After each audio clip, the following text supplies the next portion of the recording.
First, you have some time to look at questions 1 to 7.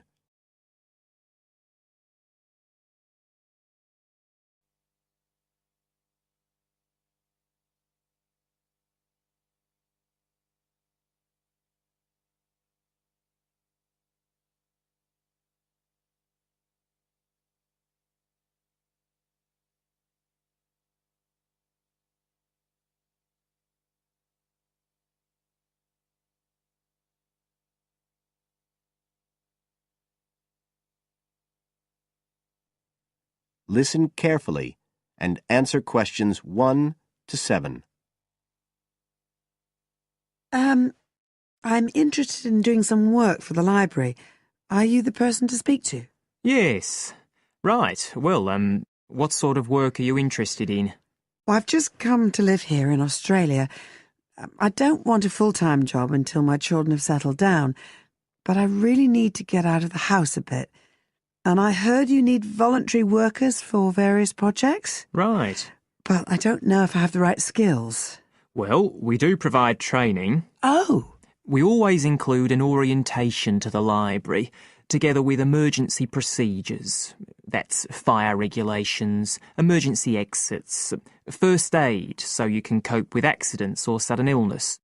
Things like that which are necessary for anyone who's working with the public. Then we give specialist training for particular projects, like using our database system. I do have quite good computer skills, in fact. Oh, great. Is there any sort of dress requirement? Well, all staff have to wear a name badge, so they can be identified if they go outside the staff-only areas. But apart from that, there aren't many regulations. We ask you to sign in and sign out for insurance purposes, but that's all. How about transport? Do you live locally? Well, not too far away. I'm at Porpoise Beach. My husband needs a car during the day, but it's only about 20 minutes on the bus. In fact, we can reimburse part of your travel expenses in that case. Oh! Would that be the same if I came by car? No, because parking is such a problem here. One thing we are looking for, though, is someone who can drive a minibus. No problem. So, do the projects involve going outside the library? Some, yes, but not all. We've just finished one which involved working with photographs taken of the area 50 or 100 years ago. It basically involved what we call encapsulation. Putting them in some sort of covers to keep them safe? Exactly. It's time-consuming work, and we were very grateful to have help with it. Then, sometime next year, we're hoping to begin working on an initiative involving the sorting and labelling of objects relating to local history. We'll be needing help with the cataloguing. Well, I'd definitely be interested. How about at present? Well, we have a small team who work to support those who are unable to read. Working with the blind? Yes, or other groups who have reading difficulties. We provide volunteers with equipment so that they can take books home with them and read them aloud onto CDs. We're gradually building up a collection that can be lent to those who need them. I can see it would be useful, but I'd really like to do some sort of work where I can get the chance to meet people. How about reading stories to children? That's done by our regular staff. But we do have another project. It's a very long-established scheme which involves helping those who are unable to have direct access to the library. Oh, I noticed someone with a trolley of books when I was at the hospital last week. That sort of thing. That would have been one of ours, yes. It's one of our most popular services. Lots of people who wouldn't dream of going to the library normally when they're at home borrow a book when the trolley comes round the ward. I can imagine. Yes, I'd definitely be interested in that. Right, so how do I enrol? Well, we do ask all volunteers to commit themselves to a regular period each week. I could probably do 5 or 6 hours. Oh, be careful not to take on too much. But we do need someone for a couple of afternoons from 2 to 4, so 4 hours altogether. That sounds fine. Before you hear the rest of the conversation,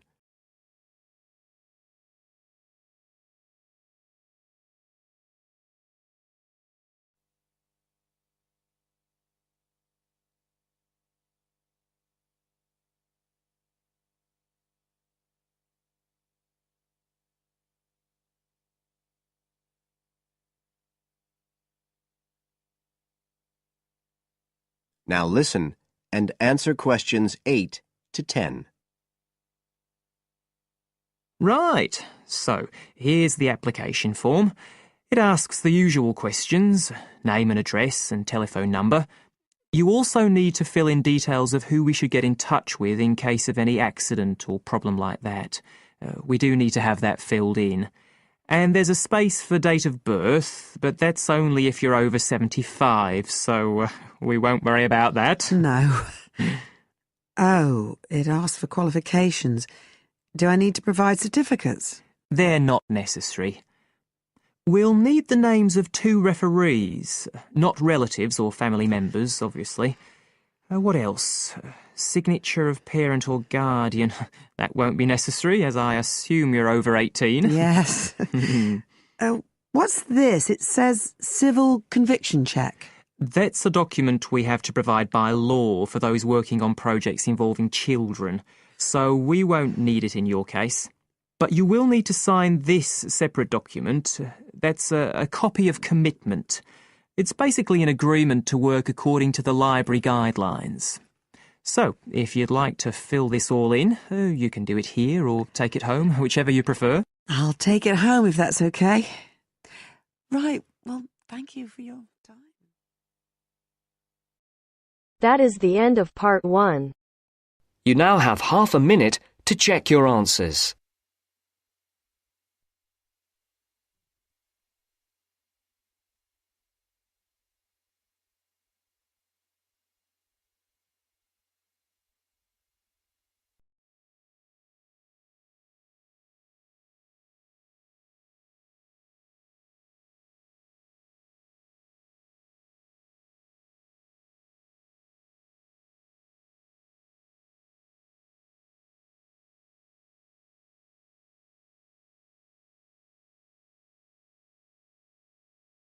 Now turns to part 2.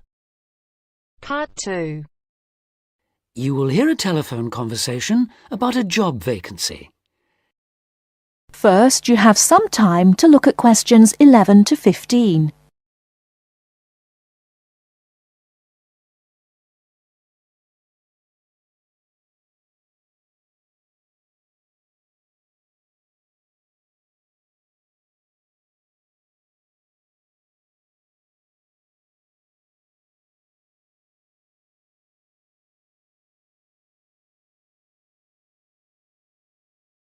Now, listen carefully and answer questions 11 to 15.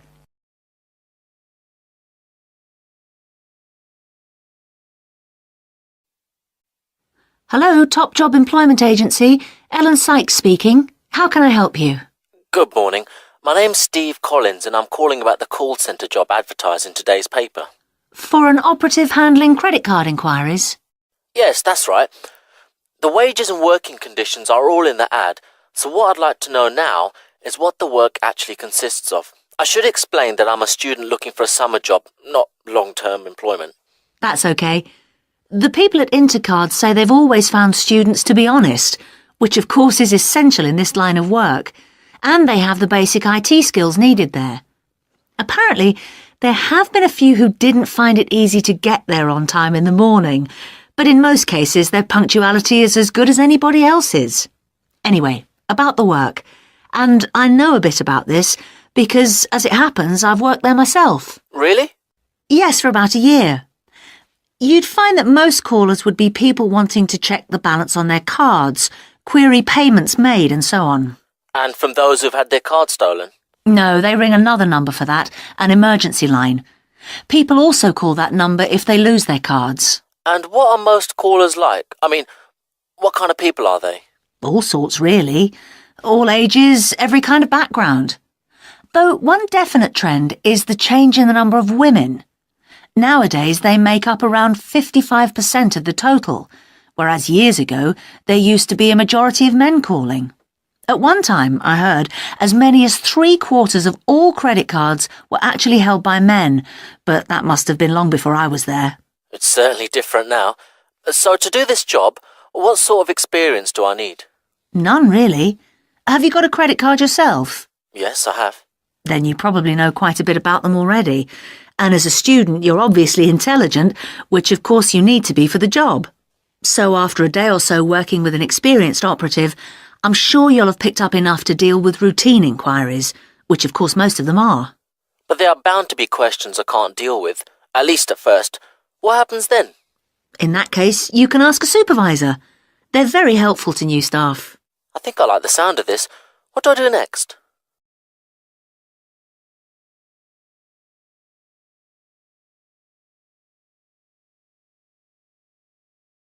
Before you hear the rest of the talk, you have some time to look at questions 16 to 20.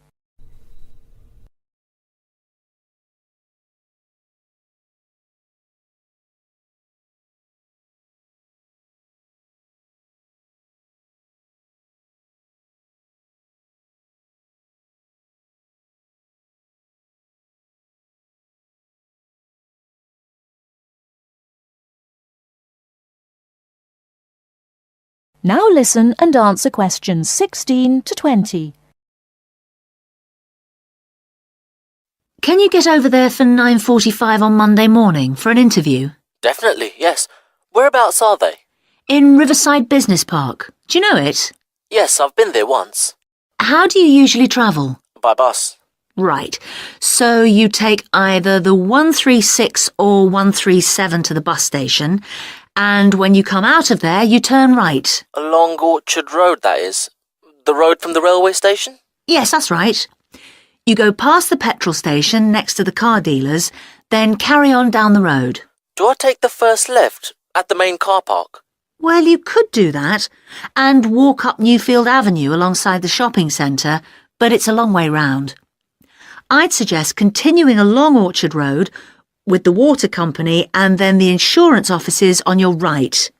They used to be local government offices, by the way. Yes, I remember those. And you keep going until you reach the advertising agency. Now, facing that is a small road called Cherry Lane. There's a newspaper office on the corner, and opposite that is a big hotel, so you can't miss it. And how far down that road is it? Well, they aren't actually in Cherry Lane. You walk as far as the next junction and turn right into Armand Drive at the mail centre.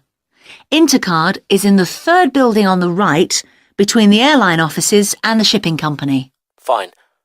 I'll be there on Monday. Thanks very much. Bye. Good luck. Bye.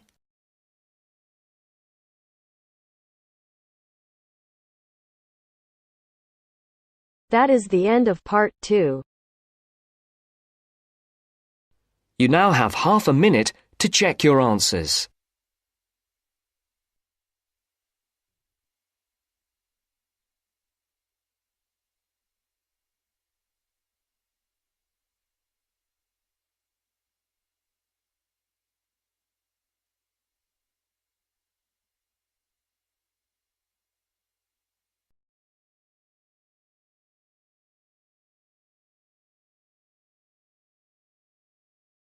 Now turns to part 3. Part 3. You will hear two business studies students discussing a presentation they'll do on an article on working effectively in groups. First, you have some time to look at questions 21 to 26.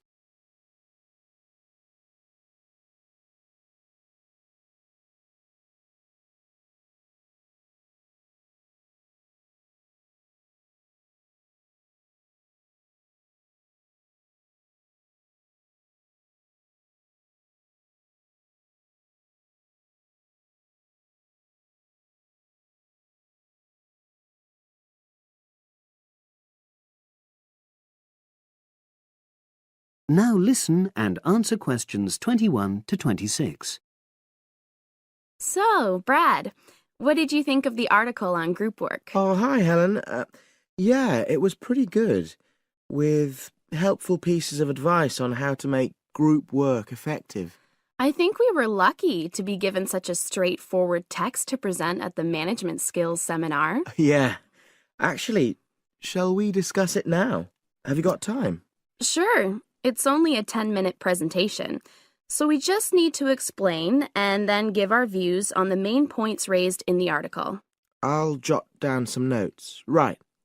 So, there are 3 main sections. I suggest we start with listening. Yeah, effective listening in groups, because it's not something that's frequently covered on courses in our field. No, and we should say that in the presentation. Yeah, and also effective listening's pretty simple, you know. I don't think it's hard to learn. Well, people think it's easy, but in my experience, most of us tend to be very lazy listeners. Okay, I wouldn't argue with that. Something I do think we should emphasize is the power of the listener's posture, gestures, etc., in making speakers feel respected. Not that you're just waiting for them to finish before jumping in with your own ideas. Uh-huh. Okay, right. The next section is on goal setting. Let's make sure we're clear what the article says on this. Yeah. Well, firstly, it says that all group members must be given time to explain their own goals. That's it, yeah. And then did it say that the whole group should agree on common goals? That's a bit too strong. It's more that everyone's agendas should be equally acceptable. But it does say that goals have to be realistic, you know. Achievable within a particular time? You've got it. That's really what the article's saying. There isn't really any point in having ideals if group members know they won't come to anything within a reasonable period. So, I think a summary covering those points will be enough for that part of the presentation, don't you? Yeah.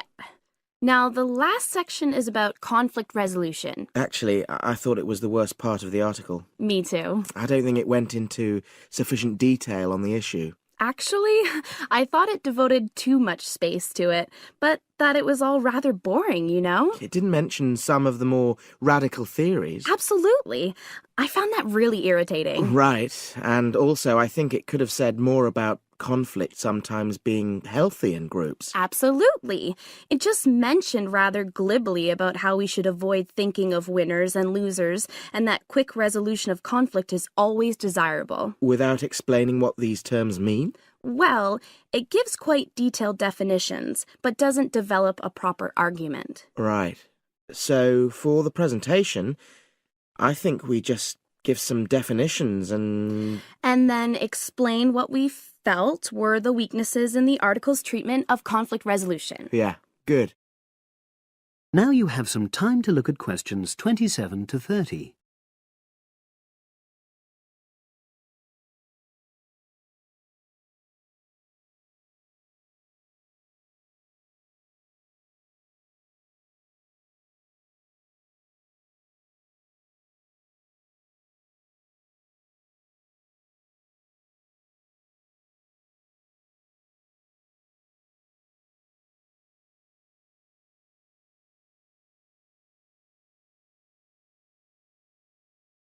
Now listen and answer questions 27 to 30. So, let's think about what we have to prepare for the actual presentation. Well, I suppose we'll use PowerPoint, but I'm hopeless at using it, especially if it has any visuals. I really have to look into doing a course on it because I know I'll need it in the future. Don't worry, I'm quite happy using PowerPoint and I'll put it together when everything else is ready. That's a relief. But yes, do that later. Okay. Now, I heard the tutor saying we have to include some well-chosen quotations from the article. I'm not sure if we do. I'll email him to find out. No need, I can just have a look at the specs he gave us when he set the task. That'll be quicker. But the tutor definitely said we have to prepare a handout to go with the talk. I'm not really sure how we do that. Sarah did one last year. Who's she? She's doing the same option as me in marketing. I'll ask her advice on what to include. Great. So that just leaves the bibliography at the end. I suppose it'll mainly be articles. Yeah. So we'll just look on the web, and we can leave that till later. But we've been advised against that. Well, we could have a look through some journals in the library. I think we should start by looking through module handbooks. I think that'll give us some good leads. Yeah, you're probably right. So, that's all the topics. That is the end of part 3. You now have half a minute to check your answers.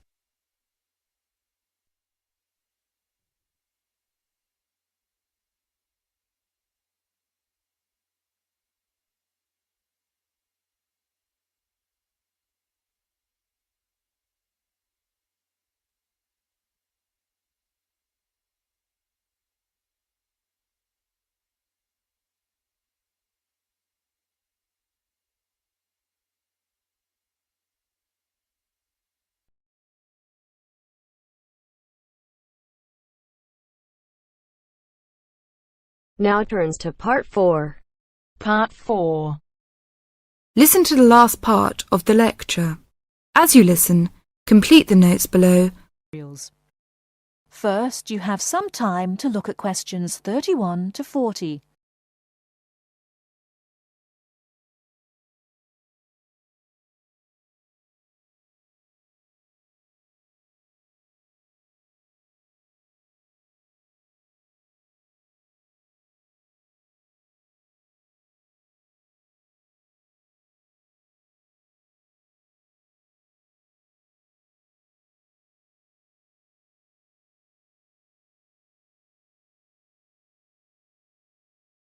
Now, listen carefully and answer questions 31 to 40. Last time I said that a lot of Irish people left the country and went to England, America and many other foreign countries. Today I'd like to talk about the emigration. The effects of immigration were not all bad.